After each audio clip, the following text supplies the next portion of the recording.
বয়স ছিল আমার ছেলেটে এটা বুঝেছি আমি কি আমার এক হাত বান্ধা, এই যে সরকার আমার এক হাত বান্ধা রাখছে আর আমি এক হাত দেওয়া ছেলের দিচ্ছি। আমার মেয়েটা অসুস্থ খুব, 103 ডিগ্রি জ্বর আমার মেয়ের। মেয়ের একটা রক্ত পরীক্ষা করবে, রক্ত পরীক্ষা করার আমার পকেটে টাকা নেই। দিছি ভাইরালের জন্য সেলুট দিইনি, আমি সেলুট দিছি। আমি কোনোদিন মুক্তিযোদ্ধা দেখিনি, আমার জন্মকালে কিন্তু আমি মুক্তিযোদ্ধা দেখিনি, ওই টাইমে কিন্তু আমার জন্ম হয়নি।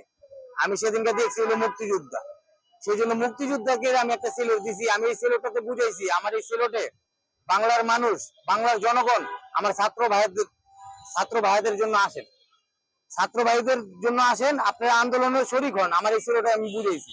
আবার আমি এরকমও সেলুট দিছি, সেই সেলুটে রিক্সাওয়ালারা আন্দোলন করছে। এখন দেশ স্বাধীন হয়েছে, দেশ স্বাধীন হয়ে 1 মাস 1 দিন হয়েছে আজকে।